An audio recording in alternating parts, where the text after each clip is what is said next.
بسم اللہ الرحمن الرحیم الحمدللہ وکفا والصلاة والسلام علی من لا نبی بعدہ اما بعد۔ عزیز طلبہ کرام، اللہ تعالیٰ سے امید ہے کہ آپ سب خیر و عافیت سے ہوں گے۔ جامع الترمذی کا سبق نمبر 44 ہے اور اس سبق میں ہم پڑھیں گے باب الوضوء من القیء والرعاف، یعنی قے اور نکسیر وغیرہ کے آنے کی وجہ سے وضو کا حکم۔ گزشتہ سبق کا خلاصہ ایک نظر دیکھ لیجئے، جس میں ہم نے عورت کو چھونے یا بوسہ دینے سے وضو کا حکم، شرمگاہ کو چھونے سے وضو کا حکم پڑھا تھا۔ اس سبق میں بھی ہم انشاءاللہ قے اور نکسیر کی وجہ سے وضو کا حکم پڑھیں گے، اور خارج عن غیر السبیلین سے وضو ٹوٹنے کا حکم اور حدیث کی فوائد اور حکمتیں بھی ہم انشاءاللہ دیکھیں گے۔ سب سے پہلے باب کی حدیث کی عبارت اور اس کا ترجمہ پڑھیں گے۔ باب الوضوء من القیء والرعاف، وبه قال حدثنا ابو عبیدہ بن ابی السفر واسحاق بن منصور قال ابو عبیدہ قال حدثنا وقال اسحاق اخبرنا عبد الصمد بن عبد الوارث قال حدثني ابي عن حسين المعلم عن يحيى بن ابي كثير قال حدثني عبد الرحمن بن عمرو الاوزاعي عن يعيش بن الوليد المخزومي عن ابيه عن معدان بن ابي طلحة عن ابي الدرداء رضي الله عنه أن رسول الله صلى الله عليه وسلم قاء فتوضأ فلقيت ثوبان رضي الله عنه في مسجد دمشق فذكرت ذلك له فقال صدق أنا صببت له وضوءه. فقال إسحاق بن منصور معدان بن طلحة. قال أبو عيسى وابن أبي طلحة أصح. قال أبو عيسى رحمه الله وقد روى غير واحد من أهل العلم من أصحاب النبي صلى الله عليه وسلم وغيرهم من التابعين الوضوء من القيء والرعاف، وهو قول سفيان الثوري وابن المبارك وأحمد وإسحاق. وقال بعض أهل العلم ليس في القيء والرعاف وضوء، وهو قول مالك والشافعي رحمهم الله. وقد جود حسين المعلم هذا الحديث، وحديث حسين أصح شيء في هذا الباب. وروى معمر هذا الحديث عن يحيى بن أبي كثير فأخطأ فيه، فقال عن يعيش بن الوليد عن خالد بن معدان عن ابي الدرداء رضي الله عنه، ولم يذكر فيه الاوزاعية، وقال عن خالد بن معدان وانما هو معدان بن ابي طلحة۔ ترجمہ کر لیتے ہیں کہ عبد الرحمن بن عمر الاوزاعی یہ روایت کرتے ہیں یعیش بن ولید المخزومی سے، وہ اپنے والد سے، اور وہ معدان بن ابی طلحہ سے، اور وہ ابو درداء رضی اللہ عنہ سے، کہ رسول اللہ صلی اللہ علیہ وسلم نے قے فرمائی اور اس کے بعد پھر نماز سے پہلے وضو بھی فرمایا۔ معدان بن ابی طلحہ فرماتے ہیں کہ پھر میں دمشق کی جامع مسجد میں حضرت ثوبان سے ملا تو میں نے ان کے سامنے بھی یہ حدیث پیش کی، تو حضرت ثوبان نے فرمایا کہ صدقہ، یعنی ابو درداء سچ فرماتے ہیں، میں نے پھر آپ صلی اللہ علیہ وسلم کے لیے وضو کا پانی اور برتن لایا تھا، تو یہ تصدیق بھی ہو گئی۔ حضرت اسحاق بن منصور فرماتے ہیں کہ معدان بن طلحہ، معدان بن ابی طلحہ نہیں ہے بلکہ صحیح نام ہے معدان بن طلحہ۔ ابو عیسیٰ ترمذی رحمہ اللہ فرماتے ہیں کہ وابن ابی طلحہ یہ زیادہ اصح اور راجح ہے بن طلحہ سے۔ یہ حدیث عشاری کہلاتی ہے، یعنی امام ترمذی رحمہ اللہ سے رسول اللہ صلی اللہ علیہ وسلم تک اس میں 10 واسطے آ جاتے ہیں، تو اس لیے اس حدیث کو عشاری کہا جاتا ہے۔ یہاں پر آپ دیکھ لیں کہ یہاں یعیش بن ولید المخزومی عن ابیہ عن معدان ابن ابی طلحہ عن ابی الدرداء ہے، اور آگے چل کر اس کی جو سند میں غلطی ہوئی ہے ایک راوی سے، وہ بھی ہم دیکھتے ہیں۔ امام ترمذی رحمہ اللہ فرماتے ہیں کہ صحابہ میں سے بہت سے صحابہ کرام نے کی رائے یہ ہے، اور تابعین کی اور تبع تابعین کی بھی، کہ وضو جو ہے وہ قے اور نکسیر کی وجہ سے ٹوٹ جاتا ہے، لہٰذا وضو کرنا لازم ہوگا۔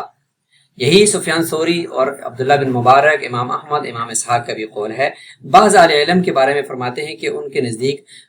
قے اور نکسیر کے اندر وضو لازم نہیں ہے، کیونکہ یہ خارج عن غیر سبیلین ہے، جیسے کہ امام مالک اور امام شافعی رحمہ اللہ فرماتے ہیں، لہٰذا وہ فرماتے ہیں کہ اس سے وضو نہیں ٹوٹے گا۔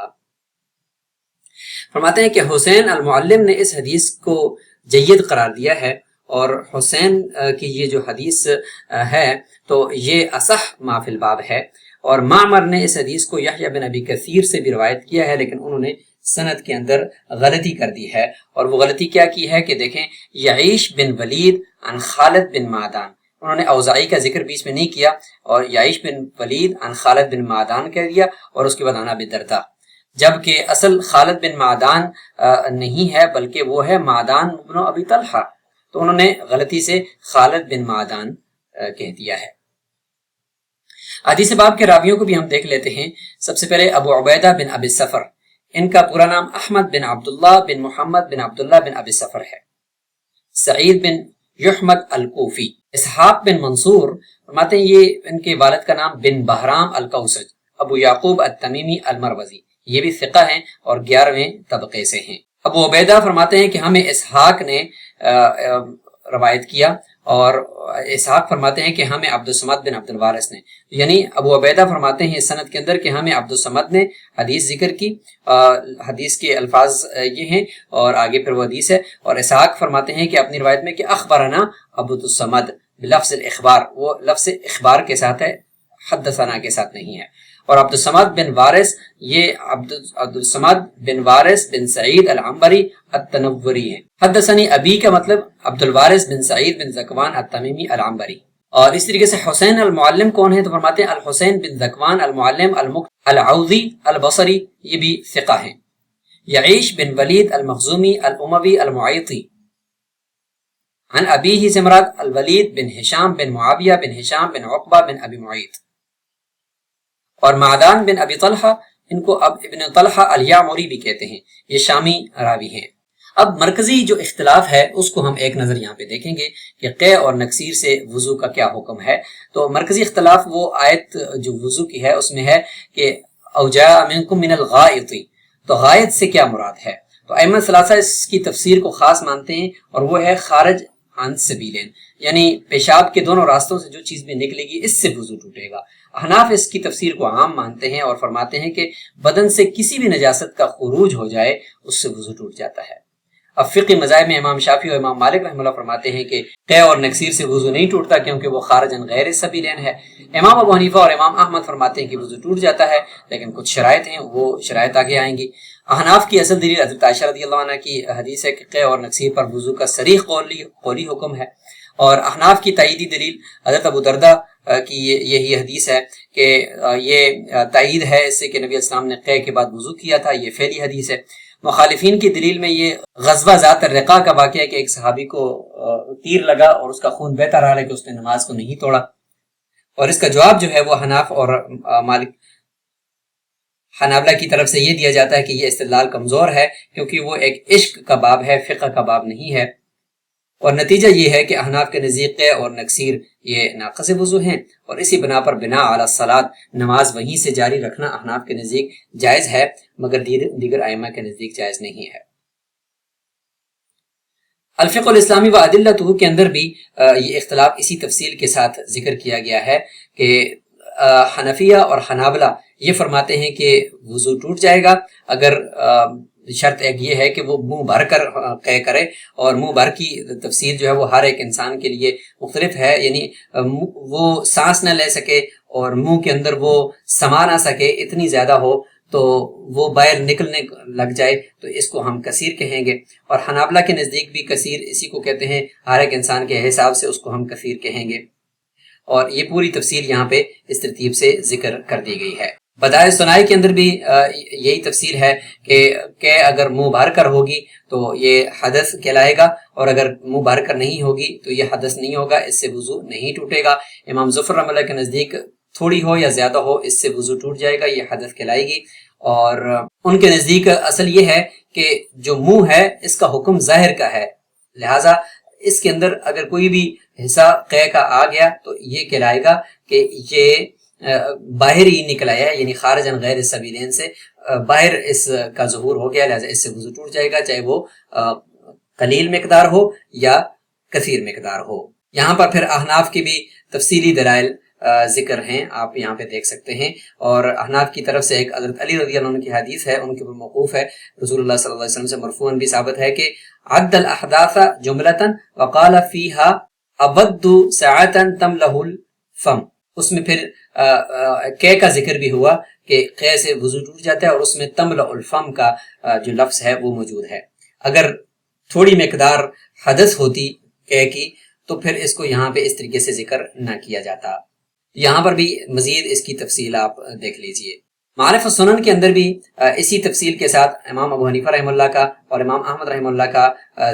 ذکر کیا گیا ہے، اور ان کے نزدیک اگر منہ بھر کر ہو تو اس سے وضو ٹوٹ جانے کا حکم ہے۔ اسی طریقے سے آگے اصحاب الرائے امام احمد اور امام شافعی رحمہ اللہ کا قول بھی ذکر کیا گیا ہے۔ رسول اللہ صلی اللہ علیہ وسلم کی حدیث کو بھی ذکر کیا گیا کہ اذا قلس احدکم فلیتوضا، یعنی کھانا اور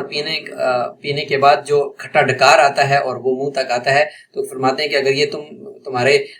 حلق سے باہر آ جائے تو اس سے وضو ٹوٹ جاتا ہے، اور آگے پھر تفصیل جو ہے وہ احناف کی ہے کہ جب وہ منہ بھر کر ہو۔ سبق میں موجود احادیث کے فوائد بھی دیکھ لیتے ہیں کہ اسلام جو ہے وہ طہارت ظاہری اور باطنی دونوں کی کامل تعلیم دیتا ہے۔ نبی اکرم صلی اللہ علیہ وسلم کے افعال امت کے لیے تشریع اور قانون کا درجہ رکھتے ہیں۔ فقہی اختلاف کے باوجود احتیاط کا راستہ اپنانا عزیمت اور تقوی کی علامت ہے۔ دین میں ہر اس چیز کا حل موجود ہے جو انسان کو طبی طور پر پیش آ سکتی ہے۔ صحابہ کرام کا آپس میں سنت کی تحقیق اور تصدیق کرنا علم کی حفاظت کا بہترین ذریعہ تھا۔ عصری تطبیق بھی ہم دیکھیں کہ جسمانی صحت اور صفائی کے اصولوں کا خیال رکھنا ایک دینی تقاضا ہے۔ بیماری یا طبی حاجت کی صورت میں طہارت حاصل کرنے میں سستی نہیں کرنی چاہیے۔ اختلافی مسائل میں شدت پسندی کے بجائے علماء کی آراء کا احترام کرنا چاہیے، اور یہ ساری عصری تطبیق ہے۔ سبق سے متعلق یہ سوالات آپ اپنے پاس نوٹ فرما لیں اور ان کے جوابات آپ کمنٹ باکس کے اندر لکھیں، اس سے انشاءاللہ آپ کا سبق پختہ ہو جائے گا۔ سبق کا خلاصہ آخر میں ایک نظر ملاحظہ فرمائیں، اور اسی کے ساتھ ہمارا یہ سبق نمبر 44 مکمل ہوا۔ السلام علیکم ورحمۃ اللہ وبرکاتہ۔